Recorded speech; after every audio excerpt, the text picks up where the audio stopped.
No mä ajattelin, että mä voisin tästä iltahommina pikkusen napsutella tuota takaluukkua ainakin kuntoon ja ehkä sen tarran fiksailla tuolta pois, niin koitetaan noita vähän kurkata.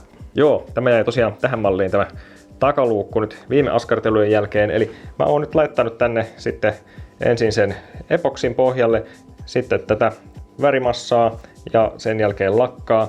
Täällä on vielä tuossa, kun mä oon joutunut hiomaan, niin jäänyt tänne sitten tällaista vähän hiottuakin pintaa. Voisi sitten tuosta vähän pyyhkästä kiillottain, niin olisi sitten parempi, mutta tuolla on myöskin vähän vettäkin. Mutta tuo kuntoon ja sitten tuo näyttää tuolta, tuossa ja. Mutta joo, ehkä siihen nyt voi ajatella ruveta laittamassa sitten osia paikalleensa. Joo, kun tämä on tuolla pihalla, niin sen takia tässä on näitä teippiä. Näin jälkikäteen tuli mieleen, että olisi voinut ehkä jotakin muuta kuin ilmastointiteippiä laittaa tähän, niin ei jäisi niin kauheat jäljet tänne sitten, eihän nämä lähde irtikään millään. Oli aika typerä päätös. Jotenkin siinä hetkessä vissiin oli hyvä idea. Tai sitten ei ehkä tullut mietittyä ihan loppuun. Ei voi vitsi, näitä saa repiä täältä kauan. Pitäisikö nää jättää tänne alle vaan? Ehkä ne nyt joinkin siitä irtoaa. Tulee vissiin nopeutus tähän kohtaan.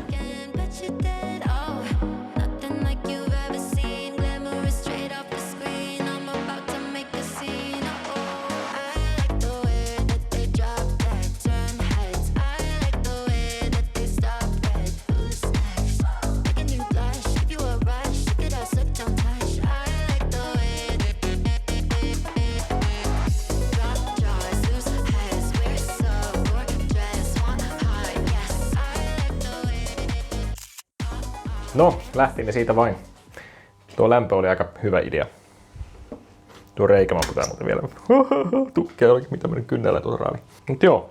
Hei, sori, mun on nyt pakko näyttää teille tässä välissä tuolla Antaran bensatankin luukus on jotenkin erikoista kyllä. Nimittäin tuosta kun ottani, siellä on mun puhelin ja siellä on jotenkin Mersun kuvia ja niin kuin tuossa lukisi, että kaupallinen yhteistyö Car Vertical.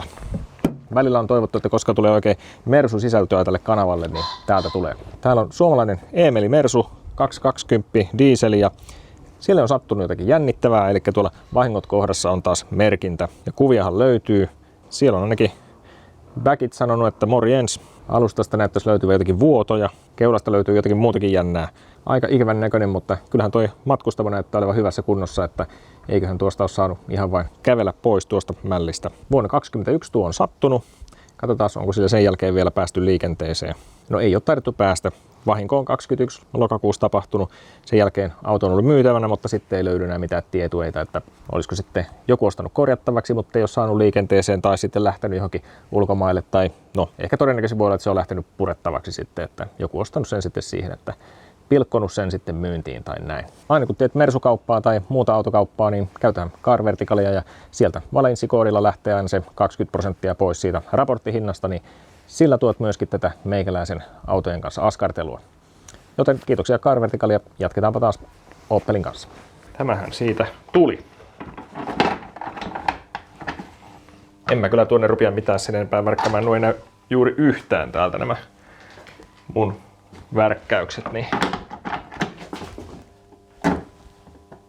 ne viihtyy siellä vallan hyvin. Vanha nappi tai sen jämät siitä pois ja kuinkas tämä täällä nyt sitten oli. Se pitää vissiin pujottaa aivan eri kautta.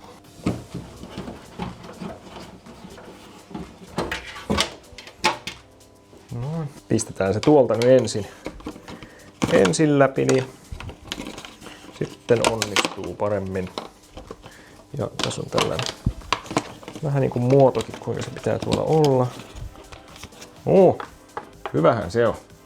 Aivan niin kuin olisi melkein hienokin. No kyllä nämä ruosteiset ruuvit pilaa sen hienouden tästä, mutta muuten. Tuosta muuten puuttuukin yksi ruuvi. Tuohon lähtee tuosta irti kohta. Jahans. Tuohon pitää kehittää ruuvi. Ei se nyt ehkä ole ihan samanlainen kuin tuo, mikä siinä oli, mutta löysin tuollaisen, niin se saa ajaa siinä asian toistaiseksi. Allrightista sitten tuotellaan nämä tänne.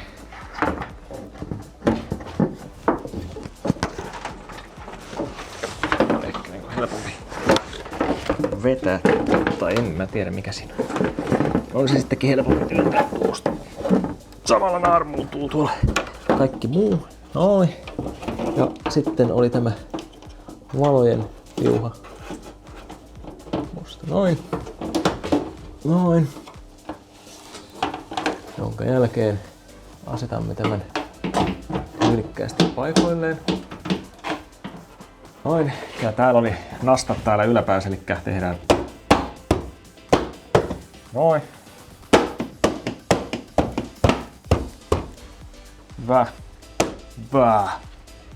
Näistä joku oli se vaikea tapaus. Mikähän se oli? Ei se ollut ehkä tuo, kun tuo meni noin hyvin. Joo, tämä pyörii mukana. Jätän sen viimeiseksi. Ainakin kaikki eläimet kaikkoa niin kamala kitinä tulee. Kaikki jyrsiäkin poistuu. En mä viitti tuon viimeisen kanssa pyörittää kameraa, niin pistetään se off-camina. Kattelin tässä nyt tällaistakin. Tämä ei varmaan ollut kiinni täällä luukussa alun perin, kun se oli vähän tuollaisessakin välissä.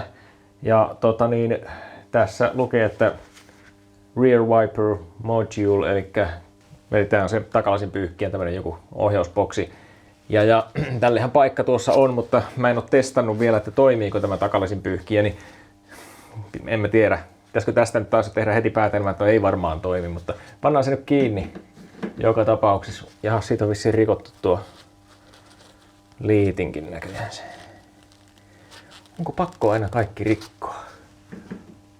Eikö nyt oikeasti ole osattu ottaa tuota liitintä rikkomatta? Eikö liian vaikea olla painaa sitä napista? No, en mä nyt itsekään ole niin täydellinen, mutta silti joskus tekee mieli kysyä. Tälläkin on varmaan ollut joku niinku paikka. Sillähän on tuossa tuollainen aivan selvä, se kuuluu tuonne. Tuonnehan se kuuluu. Eikö vaan? Joo. Siinä se on. Pakkohan tätä nyt päästä heti kokeilemaan, että pelaako tämä. Ensin katsoa, että onko täällä jonkinlainen sulka edes. On siellä. Ei tule aivan naarmutettua tätä lasia vähän edes tuosta enimpiä hiekkoja välistä pois, niin mäpäs kokeilen. Ihan niin kuin nuon päin. No kyllähän tuo toimii. Vähän hitaasti ja kankeasti, että voi olla, että tää on pikkasen tää mekanismi tuolta juntturassa, jos ei sitä ole käytetty pitkiin aikoihin. Voisi kaivata vähän voitelua, mutta toimiipa nyt kuitenkin. Okei, hyvä. Niin jo, nyt mä saan avata täältä niin oikeasta paikkaa tämän luukun. No, istuvuus on vähän niin ja näin jotenkin tuosta, mutta kai se on aika ok kuitenkin. Riittävän ok. Tää on vähän tällainen, kaipaisiko tää vähän säätöä, vaan pitäisikö tavallaan aina riittävän rajusti käsitellä, että se aukeaa kerrasta, ettei se jää tuonne kiinni. Tuo helposti jää tällä kantamaan toi lukko. Pitää painaa uudestaan. Tää muuten kanssa vähän. No joo. Mutta siinähän on mun mielestä kaikki nyt aika hyvin, niin tuohon voisi periaatteessa laittaa se verhoilu vaikka paikalleen. Hups, mä olin unohtanut pienen jutun. Täällä on vielä se harmaa epoksi tossa. Tää vähän laittaa siihen se värimassa ja lakkaa tuohonkin. Ei ole niin ruma sitten.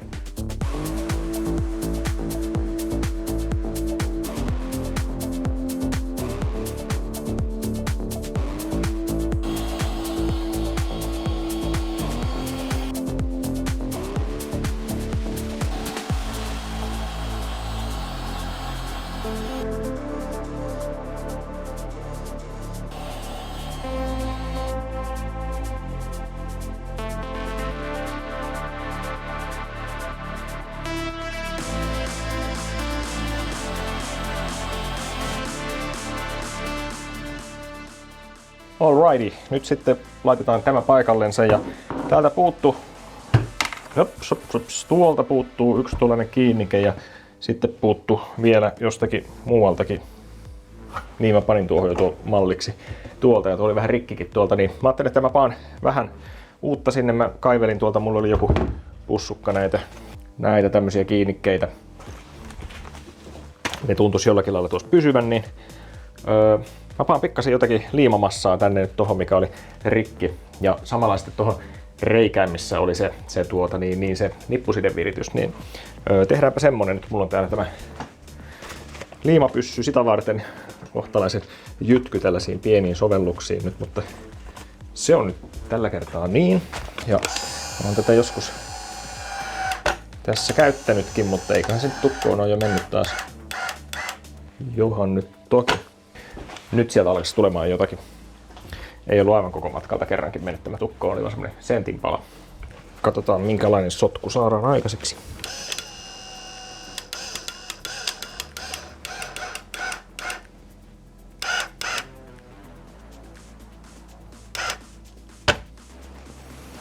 Tuollainen. Ja sitten, mihinkäs mä nyt laitoin? Tuon. Tökätään siihen tuo. No. Nyt se pitäisi tietysti sitten antaa siihen jollakin lailla vähän kuivahtaakin. Ehkä. Mä vielä vähän tursutan sen tuolta välistä.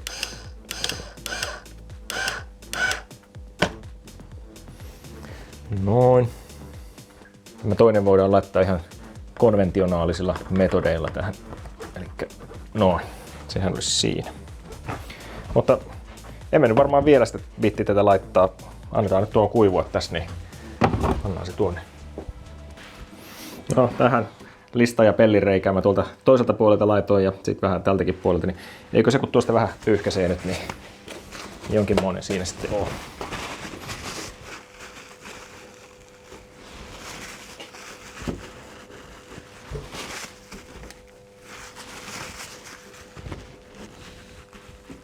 Joo, kelpaa meille.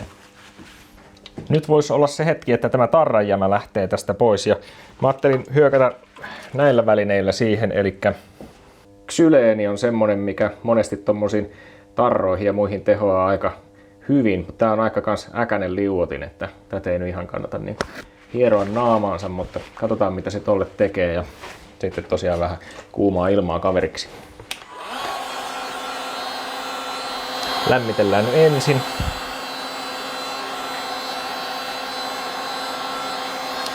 Sitten voi tuota toffeja laikkaakin tietysti tarvittaisi vielä koittaa.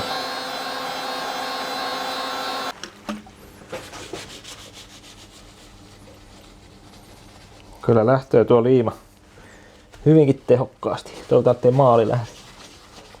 Joka on vielä lähtenyt. Ehkä. Vähän kyllä peljättää. Vedellä sitä otan pois sitä xyleeniä ja tuota liimaa. En tiedä, onko tämä vähän rajua tavaraa.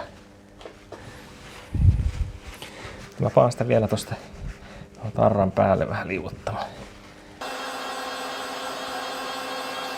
Lähtisikö se yhtään tuosta kulmasta? No pieninä suikaleina. Tämä on oikein ole kätevää.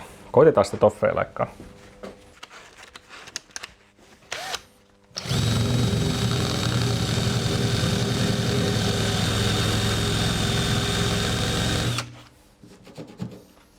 No, tällaisen ainakin saa muussattua.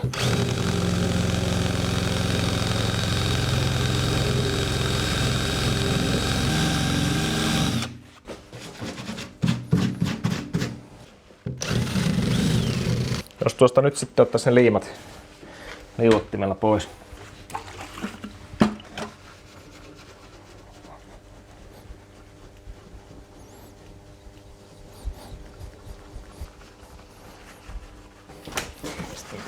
Vähän vedellä. Älkää nyt talouspaperilla kunnon autoja hinkakko, mutta tämä on niin naarmuinen, ettei sillä ole väliä. No, se lähti siitä. Tuossa olisi vielä. Noin. Sekin tuli puhtaaksi. No siellä se nyt on. Näette ehkä tuolla. Voidaan katsoa lähempääkin. Niin siis tämä verhoilumuovi. Se on nyt paikallansa. Koputtelin sinne ne muovinastat paikallensa ja tuonne piti vähän tiivistettä muistaa vielä nostaa tuonne päälle. Ja nyt olisi enää viimeiset muoviniitit tuolla. Lainasin tuolta, ne oli pemariin tarkoitettu, mutta en mä usko, että tämä oppeli siitä pahastuu. Niin viimeistellään tämä juhlallisesti tästä näin tämä. Noin. Ja Oin. On hieno, kun voi tuolta kahvasta nyt nypätä sitten. Ja on täällä varmaan niinku äänieristyksenkin kannalta joku tekeminen. Siellä oli vähän semmoista mattoa tuolla sisälläkin. Mutta tuohon kyllä kuuluisi varmasti joku peitelätkä, mutta sitä ei kyllä mun mielestä mukana tullut. Että oi voi. Olisi 3D-printerille taas töitä. Olisikohan se tämän kerran tarinat sitten siinä, eli pukkaapa kanava tilaukseen, jos ei vielä ole, ja tämmöiset jutut, niin tapaamme seuraavassa seikkailussa jälleen. Moro!